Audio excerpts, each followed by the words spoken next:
All right, good morning. Let's see. First, let's talk about what we've got going on this week. So on Friday, I want to remind you, Friday quiz. Excuse me. Um, you've got lab tomorrow. Oh wait, it's Monday. Lab on Wednesday, and Dr. Surisky will be covering that. I don't know if I let you guys know. I did let Dr. Surisky know you will not be running gels. My reagent, one of the reagents for gels was missing. I went and found one in the stock room that I was questionable, and they didn't work. So we're going to have to skip gels this year. It makes me sad, but that's where we are. Okay, other than that, let's see. I think that's it. So let's go ahead and we're going to continue talking about sequencing. Sequencing, signaling.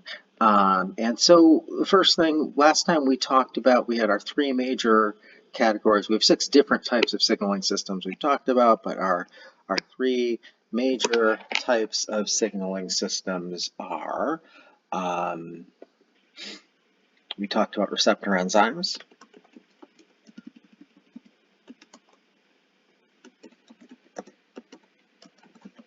Okay, and our big example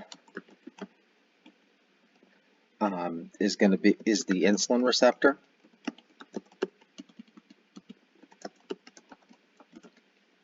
All right, and that's kind of our biggest, that's going to be the most important thing for signaling for us in this chapter, and we had 2 different pathways we talked about that came off of that receptor. Your second messenger in that case, if you remember, was insulin receptor substrate 1, which is a protein second messenger, which is a little different than what is traditionally talked about, or mostly people talk about, like cyclic AMP being the second messenger as an example. And then we talked about G-coupled protein receptors.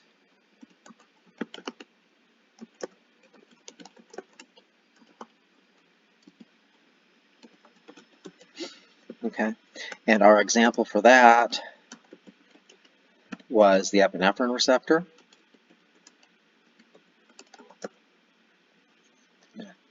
Let's see, there we go, epinephrine. And the emphasis there really was on what's going on with that G protein. Also important, one of our 3 big classes. And then finally, what we're going to talk about is gated ion channels, okay, as receptors. Can't remember if the previous one, was it a gated ion channel receptor they called it? Or just gated ion channel? Nope, just gated ion channel. Great. And what we're going to actually talk about, our example, the previous picture we looked at actually had a molecule binding, and we see that with acetylcholine, but we're going to talk about voltage for the most part. Voltage gated, that's going to be our example.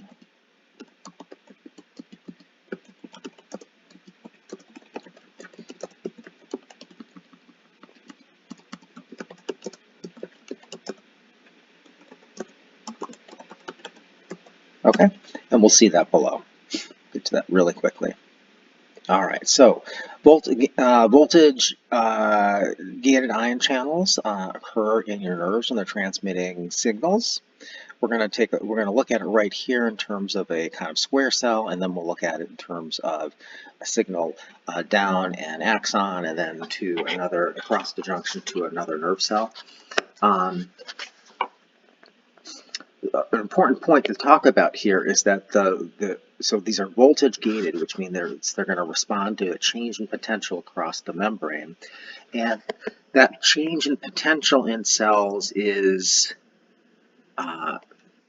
maintained using the sodium-potassium ATPase. We talked about this one last semester. If you remember for this one, I don't know, nobody seems so all that surprised, or I don't know. You weren't very impressed, but 25% of your resting energy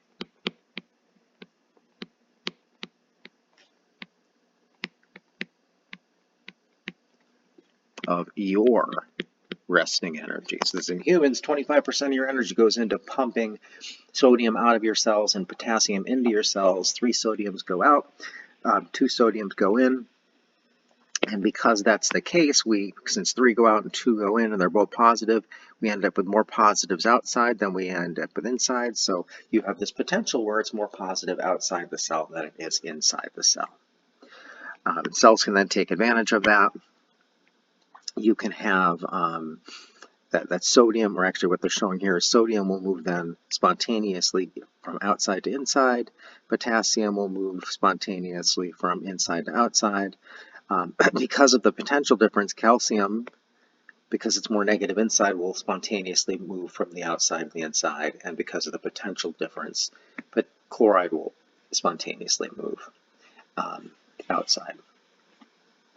These are the ones, these are going to be important to us today in terms of talking about that. So then let's go ahead down here to where we actually have an example of a neuron, and then we're going to have an axon. It's going to you're going to see it have a signal travel down that axon, and then it's going to go across a junction. We're going to go across the synaptic. We're going to cross the synaptic cleft here to another neuron. So if we think about this, let's go ahead. They've got numbers here. Let's go ahead and just describe what's going on for their numbers. So we have an action potential. So something happens to start this signal. I mean, this neuron would have gotten the signal from a previous neuron, but eventually something originally happens to start a signal where some sodium starts being let in. Okay, and sodium gets let in, and then that changes the potential, and these potassium channels, these voltage-gated potassium channels, sense that potential, and they start letting potassium back out to kind of reestablish. So we've got sodium coming in, which is making it more negative outside, more negative. It's still positive. It's always going to be positive, but more negative outside. And then the potassium starts being let out to compensate for that.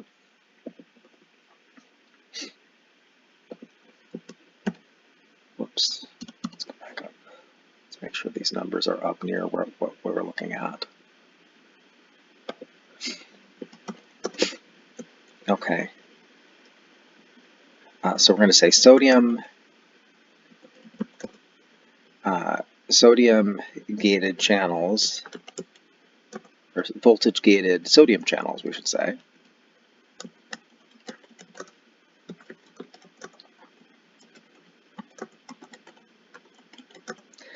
Sense a change in voltage.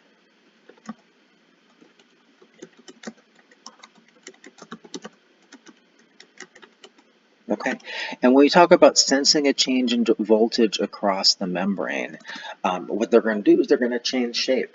Voltage is essentially a potential, right? It's an electric field, and charges respond to electric field. And as I've said a lot of times, you can explain most of chemistry using charges. So those charges are going to react, or they're going to be pulled around by that electric field, which is going to cause our change in shape. Voltage-gated sodium channels sense a change in voltage across the membrane. They open and start letting sodium in.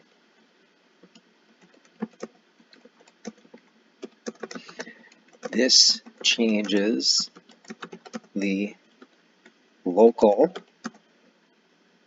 voltage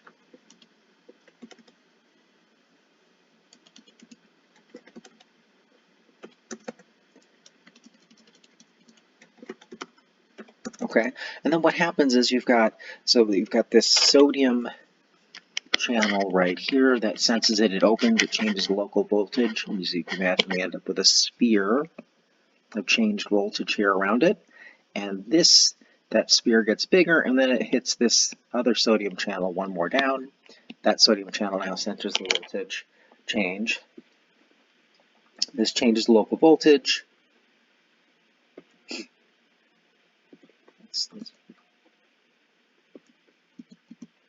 And the next sodium channel down the line opens as a result. And this continues down the axon. All right, before we go to 2, in response to the change in voltage,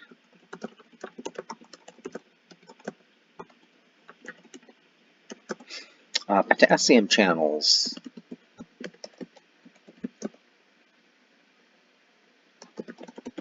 open, so they're going to sense that change in voltage, they're going to open and let potassium out to reestablish the voltage potential across the membrane.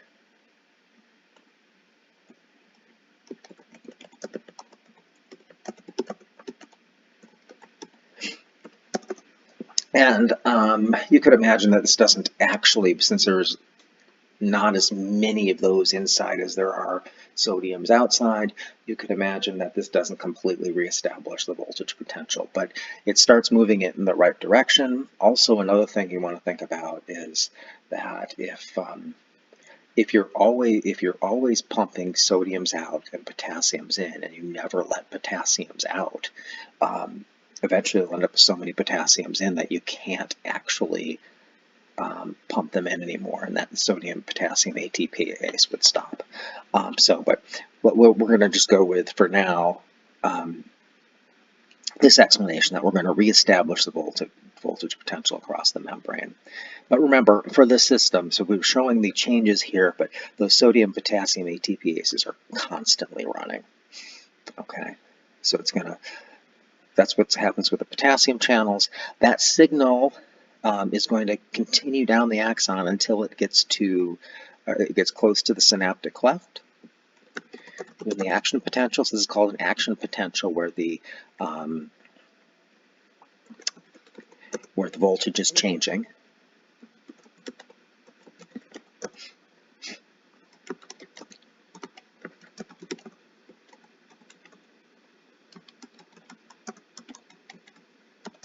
When the action potential gets near down the synaptic cleft, it encounters voltage-gated calcium channels.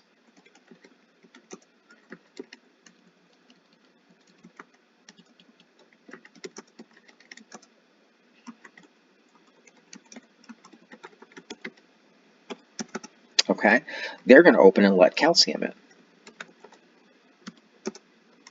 They change shape, open, and let calcium in. Calcium ions in. Okay, this signals these secretory vesicles containing acetylcholine to be released into the synaptic cleft.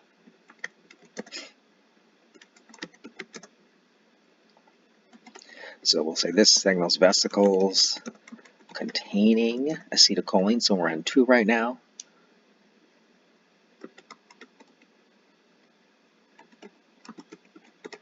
To merge with the membrane.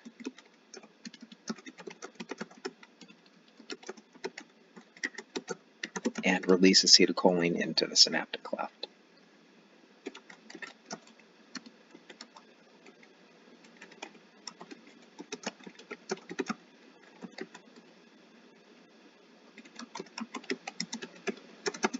Okay, I guess that was 3.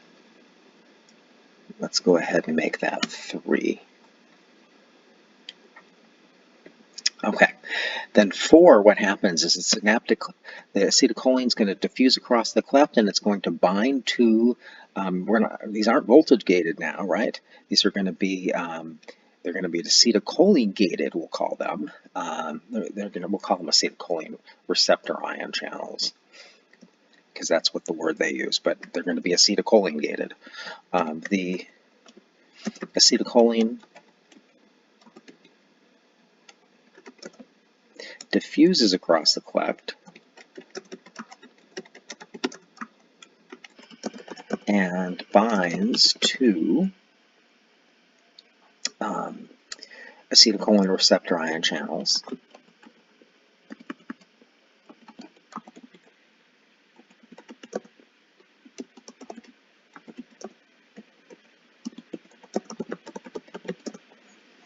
on the other side at the adjacent neuron. So let's say in the membrane of the adjacent neuron.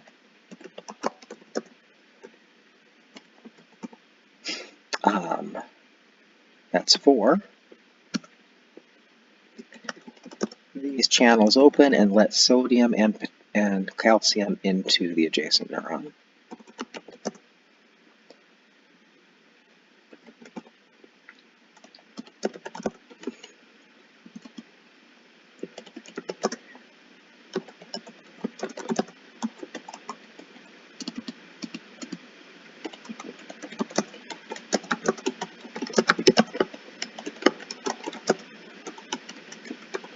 Alright, so they're going to enter the adjacent neuron. And letting that sodium and potassium in changes the potential across the membrane. Is that just 5? Okay, so 5, we're still at 5. So essentially the entering positive ions change the potential across the membrane.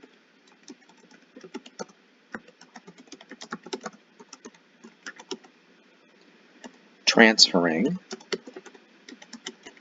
is going to transfer the action potential to the new neuron.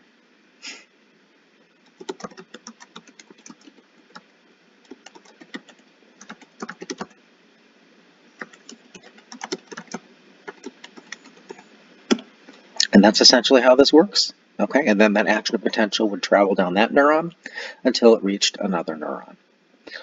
This is, if you've covered this in one of your psychology classes, or if there's a biology class that covers it in detail. This is a simplified view.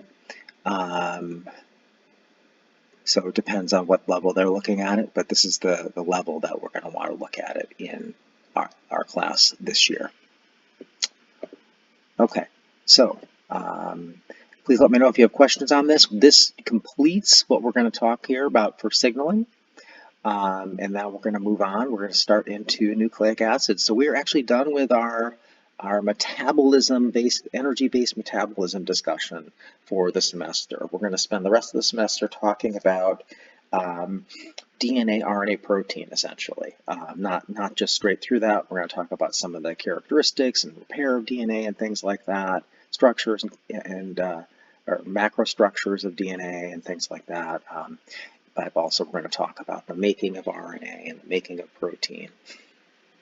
And that's going to finish things off for us. We are moving right along. All right, so we're now going to move on to talking about DNA. And I want to remind you, we talked about these last semester when we had the lab where you had to map a plasmid. It's important then because your gel is going to end up with some bands on it for uncut that were going to be related to supercoiled DNA. So let's talk about what supercoiling is. So supercoiled DNA is DNA that's under tension. So we could say DNA that is overwound or underwound. Okay, and usually I have a demo I do with this where I have a rope. It's like this coil for the telephone. You might have seen me do this with a telephone because I couldn't find the rope. Actually, people moved my office. I don't know where that rope went. But if you take a phone cord like this and you spin the phone around, right, you're going to end up with that. It doesn't matter which direction you go. You're going to either end up with it underwound or overwound, depending on what direction you go. But either way, you're going to get tension in that. And then if you were to take that phone cord that you done and you kind of pushed it towards the phone, from the phone handle towards the phone, you'd get these supercoils. So the DNA would wind up like this to compensate for that. And that was important that can be important in terms of how accessible that DNA is. So DNA that is supercoiled, you could eventually do this with DNA and supercoil it to the point where you can't actually pull the strands apart. Okay, so that's important to get rid of those supercoils, and that'll be important when we talk about replication of DNA. It's also important for transcription of DNA as we go on here. So here I have an open circular DNA. And so this has no supercoils in it. Here we have one that ends up a little more supercoiled. This one is even more supercoiled. Yes, slightly more supercoiled. This one is even more supercoiled. I'm essentially looking at how many times one double strand crosses the other strand. And this might be really, really supercoiled. I can't see super well. I'm trying not to use the word super too much. But essentially what we'll do is we'll say that in general, I think you can see the general trend here that we have increasing supercoiling in this direction.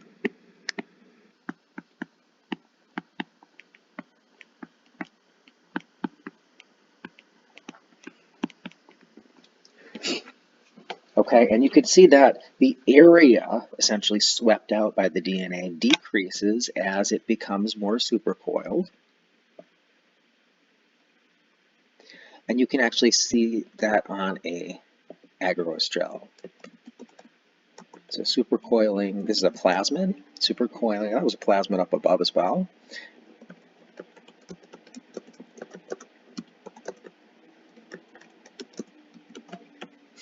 Okay, so we get supercoiling on the agarose gel, and the relaxed DNA, if we look up above, it sweeps out the greatest area, right, that big circle.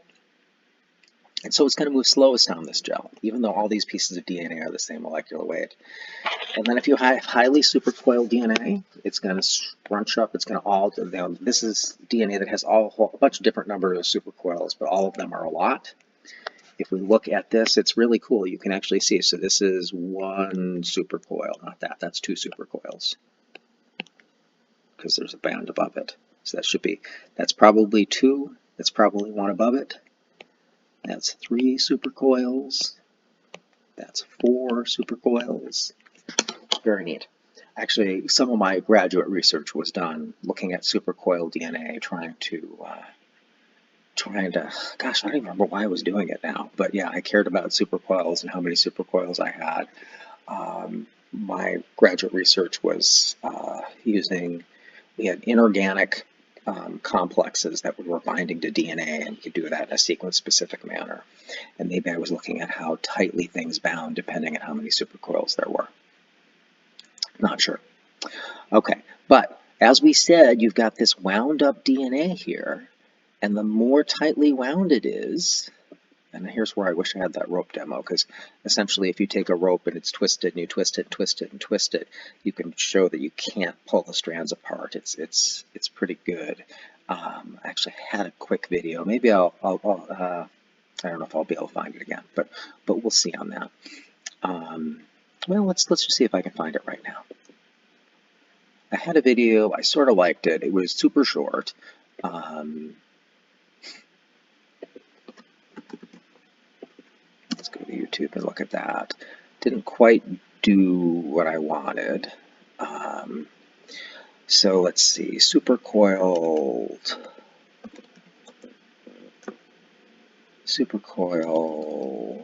But no, it was topoisomerase 1 and 2. This is what we want. So we're going to talk about topoisomerases in a second, but we'll go ahead and let these guys talk about it first. Let's consider what happens as DNA unwinds. As DNA unwinds, it acts like this rope when we pull apart its two strands. As you pull the strands apart, twisting tension builds up in the rest of the coiled portion. It is actually adding one twist to the remaining rope for each twist pulled out of it. At some point, you can't separate the strands anymore. The remaining rope is too tightly twisted. If you relax your tension on the rope, it will twist around itself in supercoil. It is releasing tension. If you want to keep pulling the rope apart, you have to release the tension throughout. And one way to do this is to cut the rope and splice it together. This problem has been best characterized in single molecular DNAs. There are two methods of dealing with this problem in DNA. One cuts only one strand of the DNA nucleus, and the other cuts both strands. Let's look at the first. Topoisomerase 1 enzymes cut a single strand of the nucleus. As the other strand is cut and reseparate, relaxing the overwound molecule, which now is one.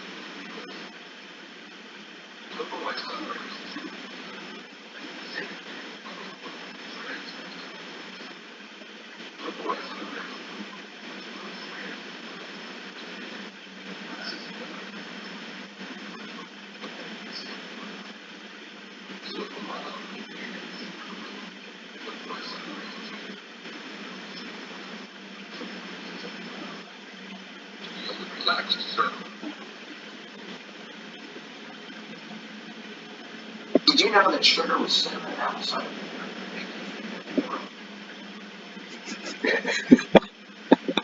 I wonder what that video was about.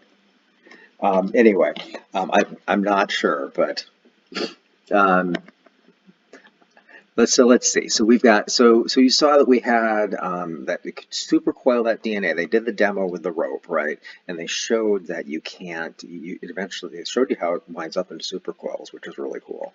But they also showed that if you could imagine if you've done this, that you can't at some point you can't separate those strands anymore. So if you have to separate the strands for DNA replication and you have to separate strands for transcription.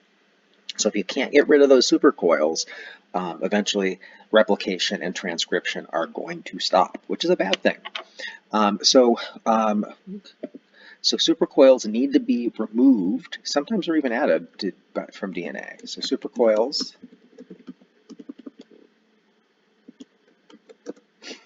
need to be removed from DNA.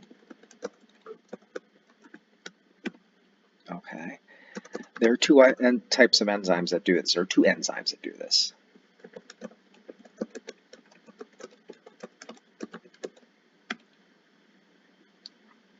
They're both called topoisomerase. So topoisomerase 1.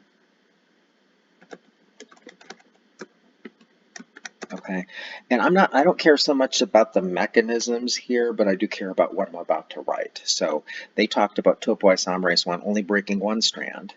Topoisomerase 1 uses no energy. Okay, so it breaks one strand, it does this pass through, then it reconnects things there. But it uses no energy, and it can only remove supercoils.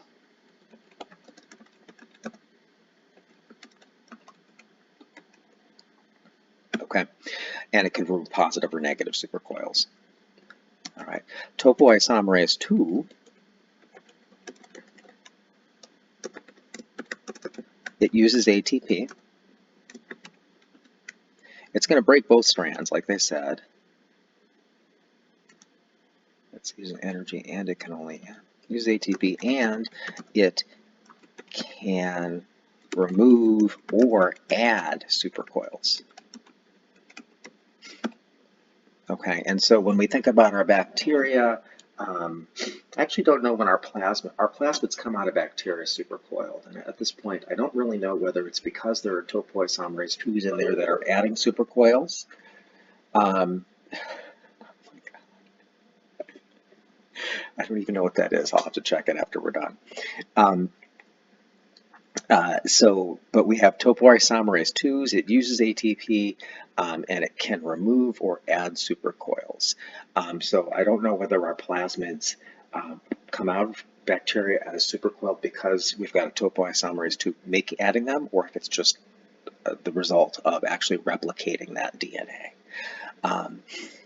But the important part of this is, so this is actually a mechanism showing you supercoil is a mechanism you don't need to know, but mechanism of topoisomerase 2. Okay, and essentially what you can see here, this is a double-stranded DNA they're showing, and you can see that we get a double-stranded cut here. Okay, not so important. You can see that ATP is also being used, so that's how I would know, right, that this was it. More complicated. We don't really need to worry about that. But what's important about this is bacteria. Bacteria use topoisomerase 2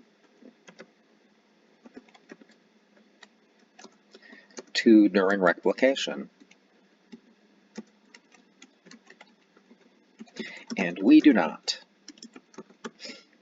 And so what that should say to you is, okay, well, you've got something bacteria do that we don't. That's a good drug target. This makes this enzyme a good drug target. Good potential, let's say.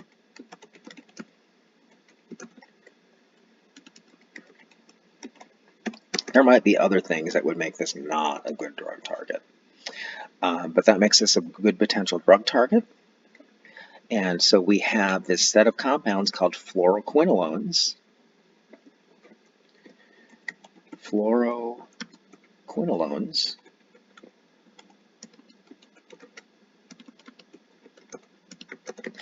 are a class of compounds, as an example of fluoroquinolone below here.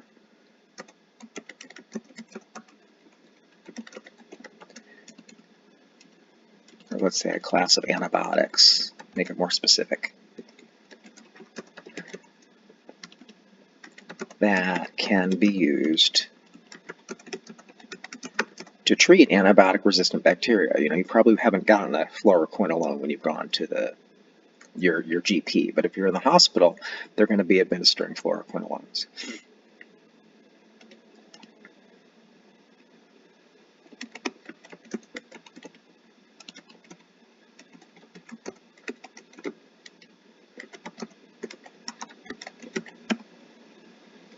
Okay, and what these fluoroquinolones do is they inhibit bacterial replication.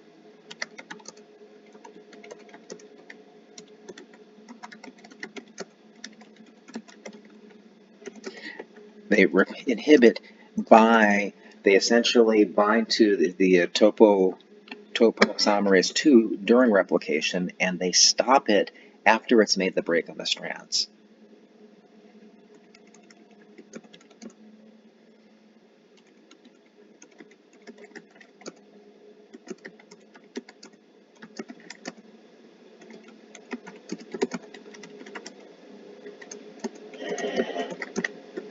But before they're resealed, they're religated.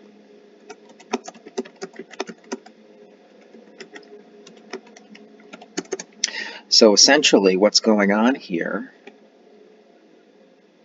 yeah, okay, religated. If that's not a word, I just made it up. I'm allowed to do that. So has broken the strands before they are religated.